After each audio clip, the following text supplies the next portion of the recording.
Buenos días, hermanos. Vamos a orar.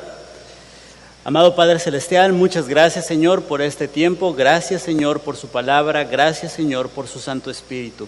Nos guía, nos enseña, nos ilumina, Señor.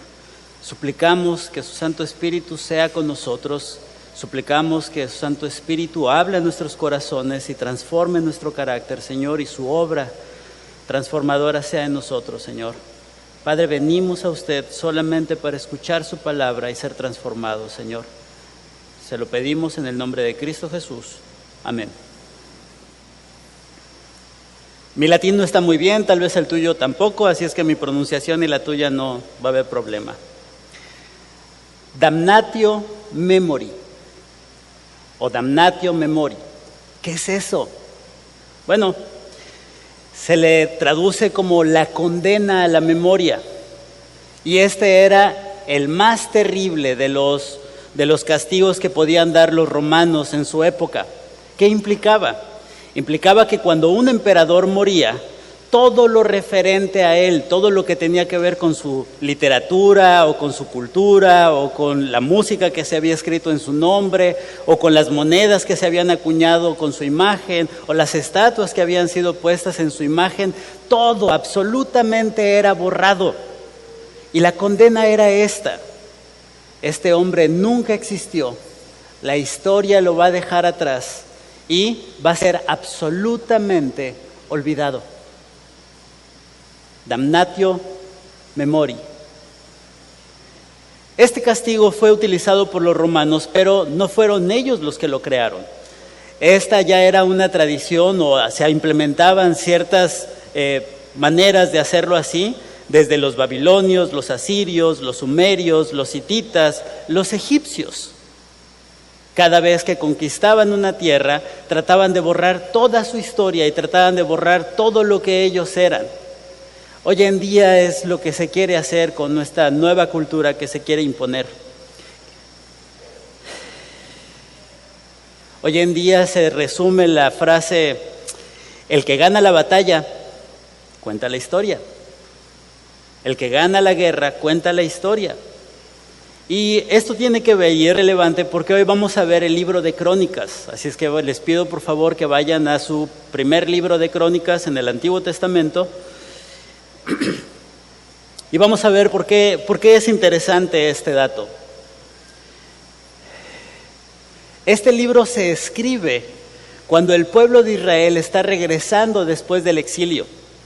Los israelitas repatriados ahora están regresando a su tierra y ahora están viendo qué hacer de nuevo en Israel. Así es que esta comunidad del pacto se está reorganizando y está siendo dirigida por medio del autor de Crónicas. Israel fue humillado y no solamente eso, fue enjuiciado y por eso fue desterrado de la tierra que Dios le había dado a su padre Abraham, Isaac y Jacob. Como juicio de su idolatría, Dios los desterró, Dios los mandó al exilio. Así es que Babilonia viene y los conquista y los humilla, pero Babilonia no está solo. Babilonia es el instrumento de Dios para dar castigo o disciplina a su pueblo. Dios es el que está disciplinando a través del gobierno de Babilonia. Ellos fueron desterrados por disciplina y Dios ahora les está proveyendo el libro de las crónicas. Y ya para este punto deberías de entender que el concepto de damnatio memori no aplica para los israelitas, porque su historia está siendo escrita, porque su genealogía está siendo recontada aquí, porque lo que está haciendo el cronista o el autor de Crónicas es retomar toda la historia, desde el versículo 1, capítulo 1, en donde dice: Adán, Set, Enos. Así inicia el libro de Crónicas. Y se avientan 9 capítulos hablando sobre el hijo de, y el hijo de, y el hijo de, y el hijo de. ¿Por qué? Porque lo que está haciendo el cronista es, ahora que regresamos del exilio, tenemos que recordar quiénes somos, por qué estamos aquí y cuál es nuestra función en este mundo. El libro de Crónicas, en un sentido, les va a dar una cosmovisión al pueblo de Israel después del exilio. Y el hecho de que haya un libro del recuento de todas las cosas implica que Dios ha vencido, que Dios sigue gobernando y que Dios está trayendo a su pueblo aquí. Así es que esta comunidad que está reiniciando en Israel, se le está explicando el por qué están pasando estas cosas. Y Dios ofrece 3 aspectos, por lo menos 3 bendiciones en este libro. Cuando tú leas el libro de Crónicas, deberías de considerar que Dios le está proveyendo al pueblo de Israel la certeza. Ellos son el pueblo elegido de Dios. 9 capítulos son recontados por puros nombres e inician desde Adán. El autor está conectando toda la historia, desde Adán hasta el momento en donde ellos están viviendo, para decirles, el Dios de Adán es nuestro Dios. El pacto que hizo con Abraham es nuestro pacto. Nosotros somos el Israel de Dios, nosotros somos el pueblo del pacto. Pero fuimos disciplinados, pero el Señor nos sacó y nos desterró, pero el pacto sigue. Dios y sus promesas continúan. Segunda certeza que les da, segunda bendición que les da el libro de Crónicas, es un consuelo. Israel se rebeló, Israel fue idólatra, Israel fue el ejemplo de la infidelidad al pacto. Israel cayó una y otra y otra y otra vez. Israel fue y adoró a cualquier otro dios, se mezcló con otras naciones, vivió como otras naciones, se comportó como otras naciones y adoró a cualquier dios que se le presentó. El libro de Oseas nos muestra esto. El libro de Oseas es un ejemplo claro de la infidelidad de Israel. Sin embargo, a pesar del pecado de Israel, el pueblo de Dios ahora está retornando a la tierra prometida. El pueblo de Dios está viviendo la gracia de Dios.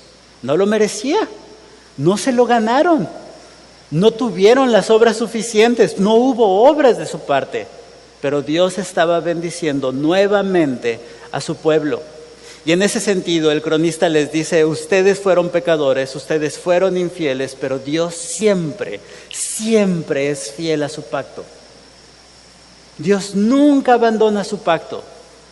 Y esta es una de las luces que apunta el cronista o el autor de Crónicas en este libro. Ustedes son el pueblo y ustedes tienen la promesa de Dios. A pesar de su infidelidad, a pesar de abandonar el pacto, ahora la gracia de Dios está abundando para con ustedes porque han sido traídos de nuevo. Y Dios les está recordando su pacto. Y esta es la otra de las cosas. Cuando se habla de la gracia, muchos juzgan diciendo que la gracia es barata. Sí, claro, Dios te perdona y ahora puedes hacer lo que se te pega la gana, pero ese no es el sentido.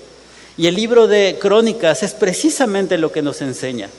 Así es que piensa que tú eres el pueblo de Israel, estás regresando después de estar en otros lugares, hablar otros idiomas, ser expuestos a otra cultura, y estás regresando a la tierra prometida, a la tierra de tu padre Abraham, Isaac y Jacob, a la tierra que se te había prometido desde antes.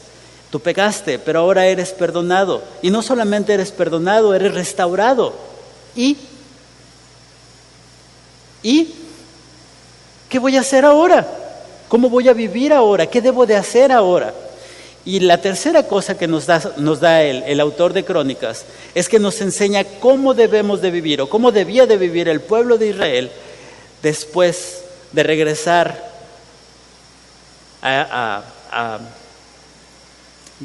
del exilio. El redimido debe de vivir en obediencia.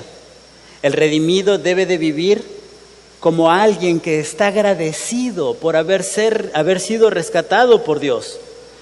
El redimido debe de reconocer que ha pecado, pero que la provisión de Dios le ha otorgado el perdón y por lo tanto ahora está puesto al servicio de Dios. Ya no se trata de sus planes, sus tradiciones, de lo que Él quiera, sino se trata de lo que su Señor quiere. Así es que la tercera cosa que nos da, bendición que da el libro de Crónicas, no solo es certeza, no solo es consuelo, también es instrucción. Debes obedecer y debes adorar a Dios en los términos que Dios ha establecido en la ley. No en tu imaginación, no con tus ganitas, no con tus buenas intenciones, debes de hacerlo conforme enseña la palabra de Dios. Así es que ahora podemos entender que el libro de Crónicas provee estas verdades, estas bendiciones al pueblo de Israel. El pueblo de Israel no está desprovisto. El pueblo de Israel no ha sido abandonado. El pueblo de Israel ahora tiene un qué hacer cuando está en Israel, cuando está en su tierra: obediencia y adoración. Y hay dos temas que nos plantea este libro de Crónicas. El pueblo de Israel había elegido a un rey. Danos un rey, nos dice Samuel. Danos un rey como el resto de las naciones para que vaya por nosotros delante de la guerra y para que nos guíe y para que seamos como los otros pueblos. Y fueron como los otros pueblos y adoraron a otros dioses y se mezclaron con otros dioses y fueron infieles al pacto. Y entonces ahora la comunidad que está regresando a Israel se podría estar preguntando: ¿y de qué nos sirvió el rey? ¿Y para qué queremos un rey ahora? ¿Y por qué debemos de someternos a un rey si lo que el rey hizo no fue lo correcto? Y esta es uno de los planteamientos importantes que nos plantea el libro de Crónicas. ¿Para qué queremos a un rey? La otra cosa que deberíamos de considerar en este libro es que después de que el pueblo fue exiliado, el templo fue destruido, la adoración fue rota, la manera en la que el pueblo se desarrollaba en su relación con Dios se había cortado porque los levitas, los sacerdotes, se habían sido dispersados. ¿Para qué queremos un templo? Tal vez nosotros hemos conocido a otros dioses, o tal vez nosotros hemos visto otras culturas, o tal vez nosotros hemos sido expuestos a otras verdades, y entonces podrían estar preguntando: ¿para qué estar invirtiendo tanto dinero y tanto esfuerzo para un templo?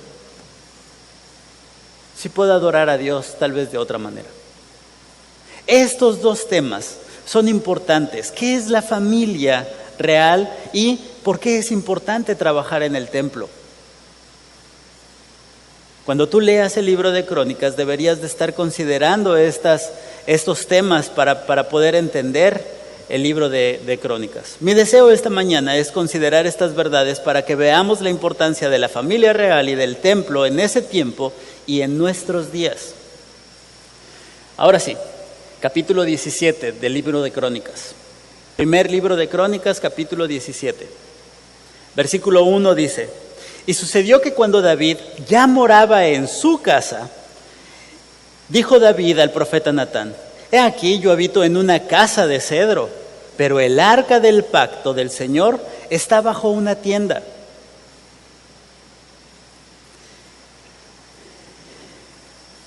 Este deseo de David no surge de la nada. El capítulo 16 nos narra que todo Israel se había reunido para adorar a Dios mientras movían los tabernáculos del Señor.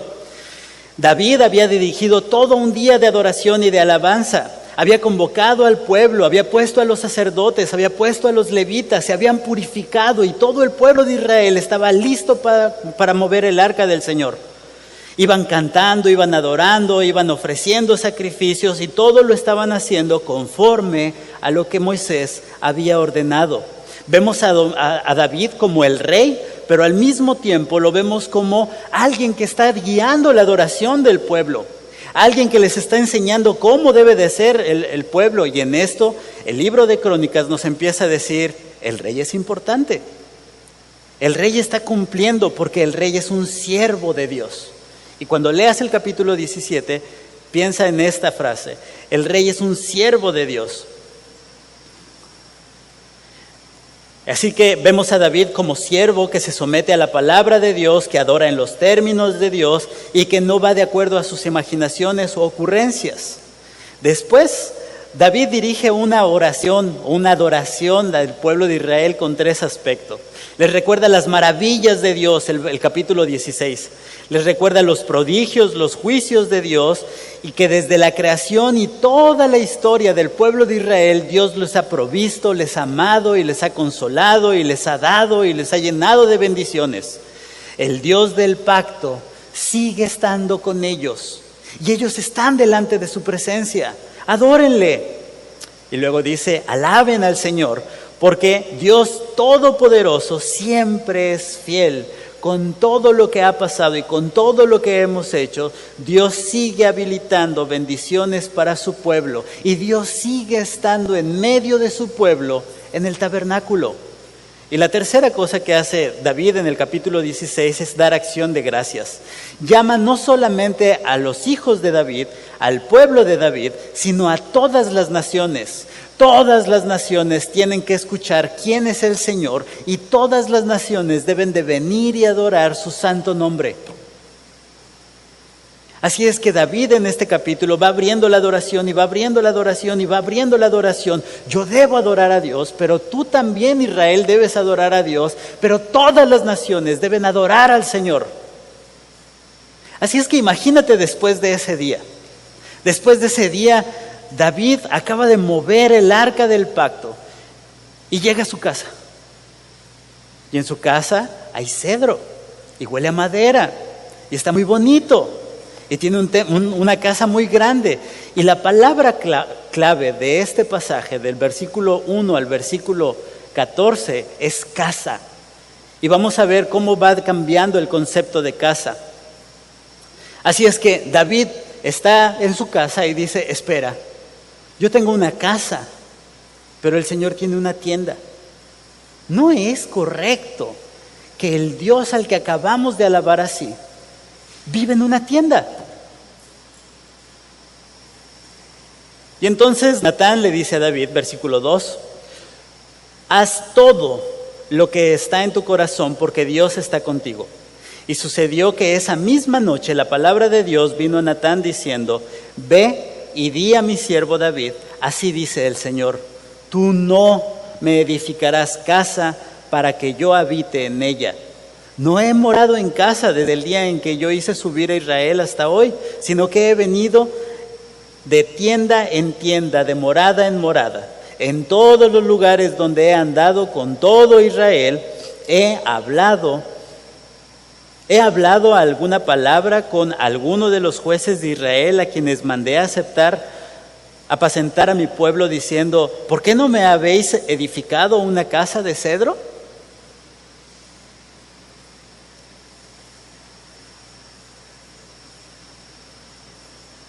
Y entonces vemos 2 aspectos. La primera cosa es que Natán ve lo que Dios acaba de hacer y acaba de aceptar de parte de David. Todo lo que David, dice Crónicas, que todo lo que David estaba haciendo era bueno y era agradable a Dios. Él es el rey. Él fue puesto por Dios. Él está conforme al corazón de Dios. Dios lo está bendiciendo en todo lo que está haciendo. Así es que a Natán se le hace fácil y dice, hazlo. Si tú quieres hacerle una casa, hazla. Pero inmediatamente Dios viene y dice, no, tú no me edificarás casa para que yo habite en ella. Y entonces Dios le recuerda a Natán, para que le recuerde a David. Ay, David, ¿no te acuerdas que yo he andado en el desierto con mi pueblo? ¿No te acuerdas que yo anduve 40 años con ellos y mientras ellos anduvieron en el desierto por causa de su pecado, yo permanecí fiel con ellos y ellos fueron errantes, pero yo también fui errante? Yo no necesité casa para que vieran mi gloria. Yo no necesité que me construyeran un templo como el resto de las naciones, porque yo estaba con mi pueblo y yo dirigía a mi pueblo.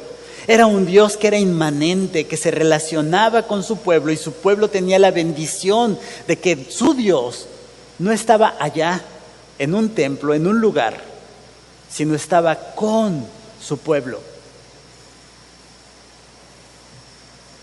Ahora bien, hay un rechazo y una promesa.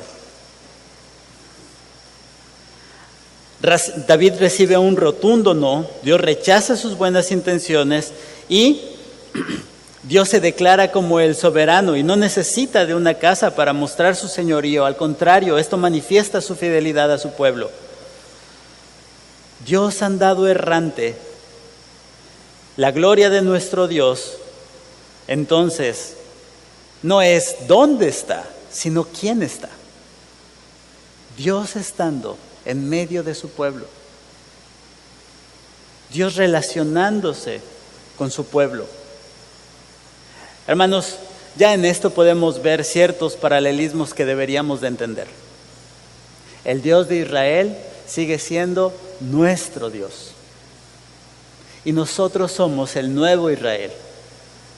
Y donde quiera que andes, incluso en el desierto de Cabo San Lucas, Dios va a estar ahí contigo.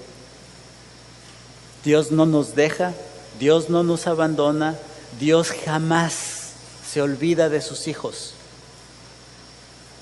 Así es que el pueblo de Israel debía de recordar estas cosas.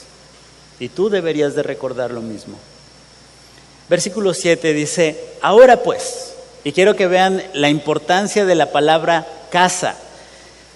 David está en su casa, pero le quiere hacer una casa a Dios. Y casa para David, pero casa templo para Jehová. ¿Sí? Y ahora vean la palabra.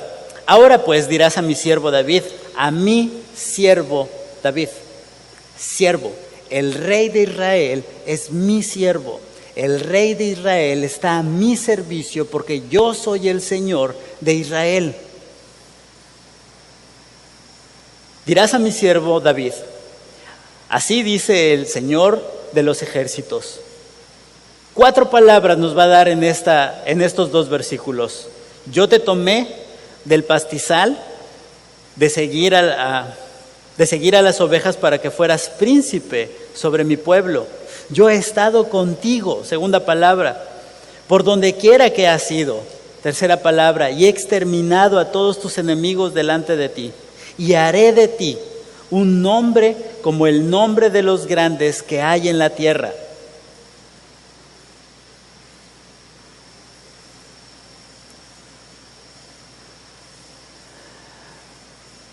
Todo Israel y Crónicas tiene puestos los ojos en David y cómo Dios está usando a este rey para bendecir a su pueblo.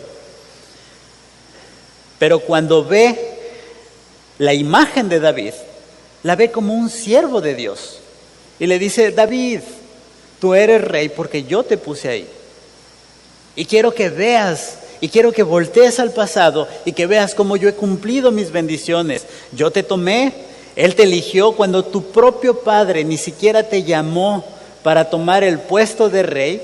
Yo esperé para que tú vinieras, porque nadie te consideraba. Tú andabas allá como pastor de ovejas, uno de los oficios más insignificantes que había. Pero de allá te traje y te puse en el trono. Y he estado contigo, así como he estado con Israel, también ha estado con su hijo David. Y no solamente eso, todas las batallas, a pesar de que David era un hombre de guerra, a pesar de que podía tener habilidades, a pesar de que sabía andar en el cerro y andaba en guerra, este hombre no había ganado las batallas por su habilidad, sino porque Dios había estado con él. Dios le había dado la victoria de sus batallas. Y no solamente eso, el recuerdo de Dios o la promesa de Dios es voltea al pasado, pero también voltea al futuro. Haré de ti un nombre grande. Esto que has vivido no es el todo, va a haber más. Versículo 9 dice, asignaré también un lugar en mi pueblo Israel y plantaré allí para que habite en su propio lugar, no sea más removido. Tampoco los malvados los oprimirán como antes, como desde los días que ordené que hubiera jueces sobre mi pueblo Israel, y someteré a todos tus enemigos. Dios le sigue recordando y le sigue diciendo, voltea al pasado y ve cómo yo he sido fiel a mi pacto y cómo yo he bendecido a mi pueblo Israel y cómo están aquí por causa de mi gracia y de mi misericordia. Pero no solo esto, yo les daré un lugar en donde ustedes puedan estar en paz y someteré a sus enemigos y les daré la victoria porque ustedes son mi pueblo. La seguridad nacional no depende de ti, David, depende de lo que yo puedo hacer en pro de mi pueblo. El pueblo debía de estar a la expectativa, debía de estar confiado de que su Dios siempre va a ser fiel y es soberano para cuidar a su pueblo por siempre. La confianza en Dios no está en el depósito de tus buenas intenciones o de tus buenas acciones, sino en la obra de Dios. Cada vez que dudes, debes voltear atrás y debes de ver la obra de Dios en tu propia vida. Y así como Dios fue fiel en el pasado, así Dios seguirá siendo fiel en el futuro. Los pasos de fe para el pueblo de Israel no estaban en el vacío. Cree en el Señor y aviéntate. No. El ejercicio de la fe es voltear atrás. Dios fue fiel en el pasado, Dios fue bueno con nosotros y Dios seguirá siendo bueno en el futuro. Si Dios nos ha traído hasta aquí, Dios ha colmado de bendiciones y de misericordias para con nosotros, Dios lo seguirá haciendo en el futuro. Porque la fe del creyente, del israelita y de la iglesia de hoy día no radica en tus habilidades, no radica en tus potencias, no radica en tu fe, no radica en tus obras, sino radica en el Dios que te ha llamado, te ha elegido y te ha hecho parte de su pueblo. Y hermanos, me gustaría que ustedes vieran cómo así como el pueblo de Israel debía de mantener su fe viendo al pasado y al mismo tiempo extendiendo su mirada al futuro, nosotros también deberíamos de estar haciendo eso. Dios fue fiel en el pasado y Dios seguirá siendo fiel más adelante. Versículos 11 al 14. Además, te hago saber que el Señor te edificará una casa. Y ya vimos que para David al inicio casa era casa, luego quiso hacer una casa templo, pero ahora Dios le está diciendo, tú no me vas a hacer un templo, yo te voy a hacer una casa. Y esta casa no tiene que ver con una, porque él ya tenía una de cedro. Vean lo que dice. Y sucederá que cuando se cumplan tus días y te vayas a estar con tus padres, muy importante esto, se levantará uno de tus descendientes. Entonces aquí la palabra casa ya no es casa. La palabra casa implica descendiente. Yo te daré a un descendiente después de ti, que será de tus hijos, y establecerá su reino. Y él me edificará una casa, y yo estableceré su trono para siempre. Yo seré padre para él, y él será hijo para mí. Y no quitaré de él mi misericordia, como la quité de aquel que estaba antes de ti, sino que lo confirmaré en mi casa y en mi reino para siempre, y su trono será establecido para siempre. Mira pues, el David con sus buenas intenciones quería hacer una casa y recibió un linaje. Y no solamente recibió un linaje, ese linaje tenía 5 promesas. David tenía buenas intenciones y quería hacerle un templo al Señor porque él tenía solamente una tienda, pero Dios no necesita que el hombre haga algo por él. Dios es el Señor, David era el siervo. Y David, que venía a querer glorificar a Dios, sale bendecido y dice, yo te voy a dar un hijo y este hijo va a tener un trono y este hijo no va a ser solo tu hijo, sino lo voy a adoptar como mi hijo. Y no solamente eso, va a ser una relación incondicional, David. Y voy a estar con él siempre. Ahora quiero que pienses en esto. Este hijo iba a recibir ese trono y su relación con Dios iba a ser incondicional. Y en lugar de la casa de Dios, iba a tener un lugar en el reino de Dios. Y es el mismo ejercicio David tenía que voltear al pasado y tenía que voltear al futuro, pero ahora, en un sentido, ese futuro era cercano en ese momento. El trono ya lo tenía, los hijos ya los tenía, pero la relación incondicional, el lugar en la casa de Dios para siempre, en el reino de Dios para siempre, eso lo obligaba a extender la mirada más allá de lo que él estaba viviendo.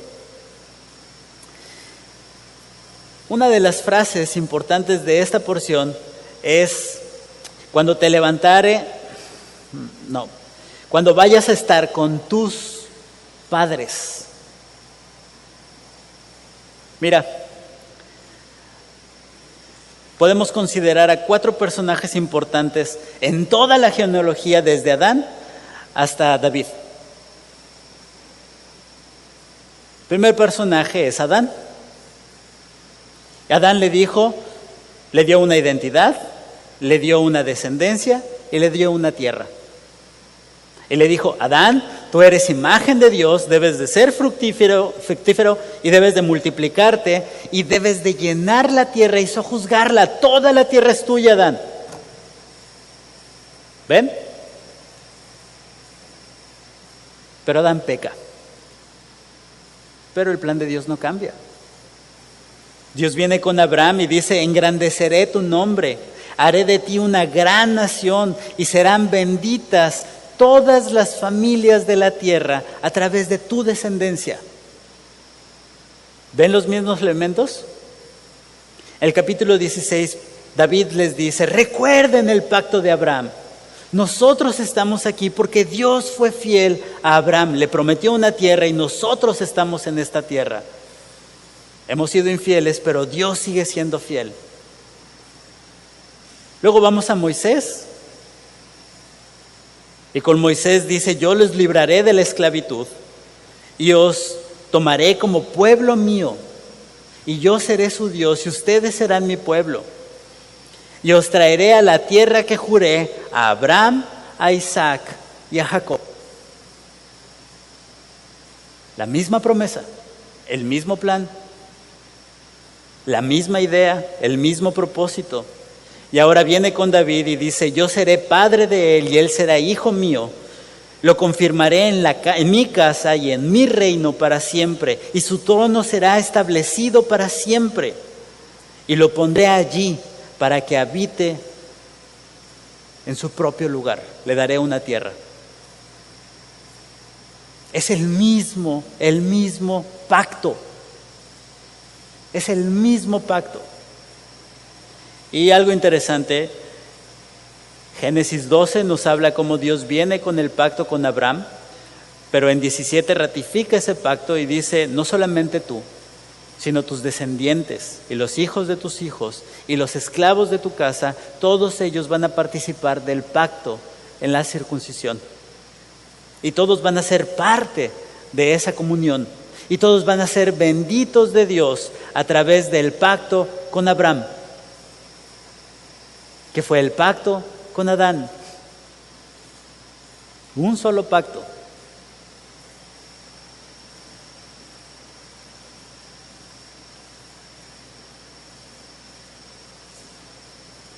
Israel estaba viviendo bajo las bendiciones del pacto, no de David, no de Moisés, no de Abraham, sino de Adán.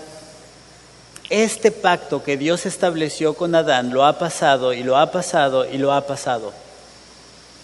Es el mismo plan y ellos están viviendo eso. Ahora Israel debe de extender su mirada ya no al pasado, sino también al futuro. El hijo de David, el descendiente de David, uno que había de venir, va a ser rey. Y este rey tendrá un trono mucho más grande que el de David. Un reino mucho más grande que el de David. Y en un sentido esto se cumple en Salomón. Segunda de Crónicas, capítulo 7, Salomón inaugura el templo. Señor, escucha nuestro clamor y escucha nuestro corazón.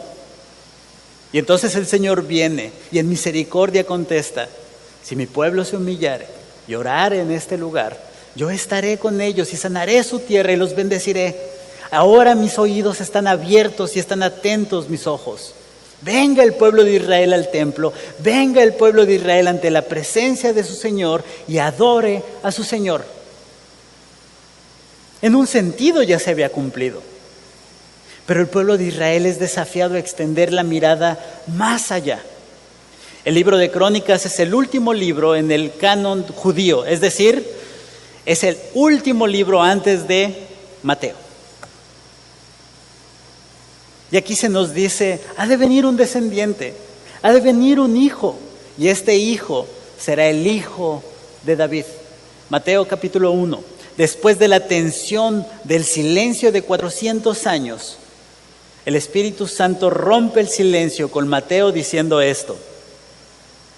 Mateo 1, el libro de la genealogía de Jesucristo, hijo de David. Hijo de David, hijo de Abraham. Mateo capítulo 1, versículo 1 conecta toda la historia del Antiguo Testamento con Jesucristo, con el Mesías.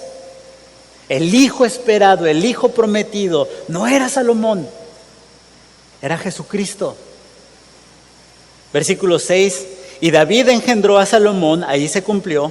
Versículo 17, de manera que todas las generaciones desde Abraham hasta David son 14 generaciones desde David hasta la deportación de Babilonia. Hasta la deportación de Babilonia son 14 generaciones y desde la deportación de Babilonia hasta Cristo. 14 generaciones. Es decir, Mateo está diciendo, no hay duda, el hijo de David es el Jesús que nosotros les hemos proclamado. No hay duda, después de 400 años de silencio, Dios ha cumplido su promesa. El hijo de la promesa ha llegado y ha cambiado la historia. Manuel, pero así, ¿sí? Si no me crees, vamos a Romanos capítulo 1, versículo 1 al 4.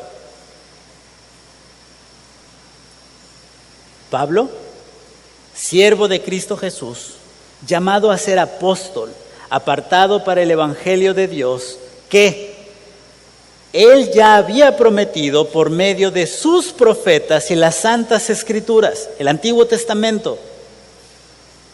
Es decir, Cristo Jesús ya había sido prometido desde antes acerca de su Hijo de Dios, que ha nacido de la descendencia de David según la carne y que fue declarado Hijo de Dios con poder. ¿Cómo? Para los que han venido los miércoles, conforme al Espíritu de Santidad por la resurrección de los muertos, nuestro Señor Jesucristo, por medio de quien hemos recibido la gracia y el apostolado para promover la obediencia a la fe entre los gentiles. Es una sola idea, mis hermanos, una sola idea. Dios ha sido fiel y Dios cada vez que se relaciona con sus hijos pide que voltees atrás. Oye, ¿y ese verano del 75 no estuve contigo? ¿Y ese huracán del 82 no estuve ahí contigo? ¿Y esa manera en la que te saqué de ese problema no estuve ahí contigo y no fue fiel contigo? ¿Y no viste mi misericordia todos los días de tu vida? Entonces, ¿qué dudas ante tu presente? ¿Qué temores tienes en la expectativa de lo que viene? Yo soy tu Señor. Eso era lo que el pueblo de Israel debía de hacer y es lo que nosotros debemos de hacer. Y David se le extiende la mirada y dice, pero no solo voltees atrás, David, también voltea al frente. No solo Israel voltees atrás, también voltea al frente. Porque he de mandar a mi hijo. Y mi hijo ha de ocupar el trono. Y Él es el Señor de señores y el Rey de reyes. Y lo dejaré rotundamente claro. Hermanos, Jesucristo resucitó. Y si Jesucristo resucitó, nuestra fe no es vana. Jesucristo vive y ha sido coronado y se le ha dado toda la autoridad. Y va a regresar como Rey de Reyes y Señor de Señores. Y lo que hemos estado viendo los miércoles es que en la resurrección de Jesucristo nosotros tenemos el sello de garantía de que así como Él murió pero resucitó, así nosotros hemos de morir, pero también hemos de resucitar. Y cuando Él venga en su caballo blanco, con toda autoridad, con el título de Rey de Reyes y Señor de Señores, su pueblo será resucitado y nosotros estaremos delante de su presencia, reconociendo que el Hijo de David ha cumplido.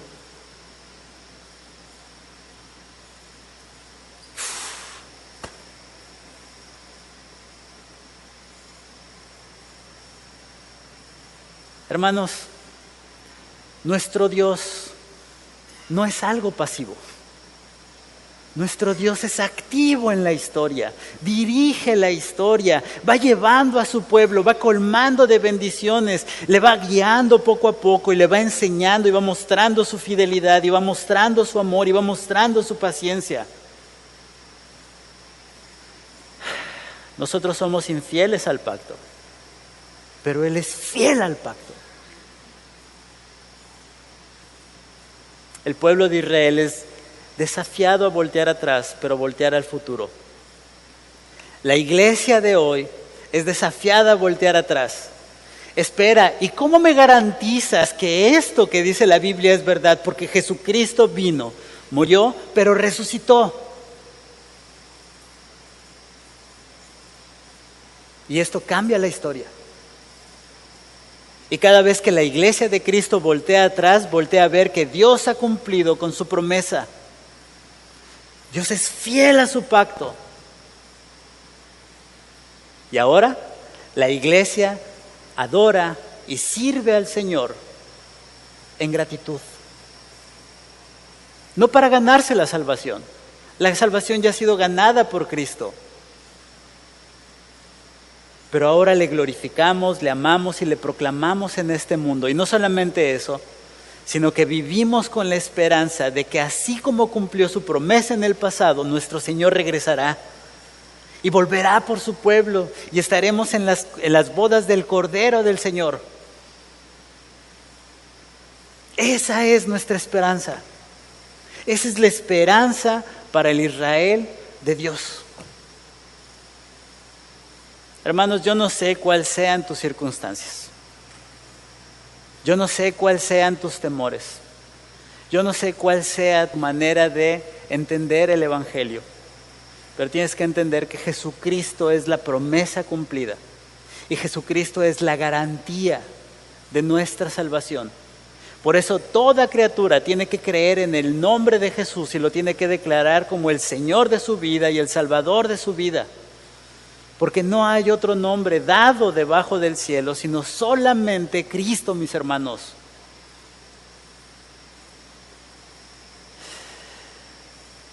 Ustedes son el pueblo de Israel, los que han creído en Jesucristo. Son desafiados a voltear atrás y extender su mirada y andar en fe. Les invito a orar, hermanos. Amado Padre Celestial, muchas gracias, Señor, por este tiempo. Gracias, Padre Santo, porque usted es fiel al pacto. Gracias, Señor, porque usted ha dado un linaje y ha bendecido a todas las naciones a través de nosotros, de la predicación del Evangelio, Señor. Nos ha usado como herramientas para que otras personas crean, Señor. Que su iglesia no solamente permanezca fiel, esperando en usted, sino también proclamando su gloria y su grandeza, Señor.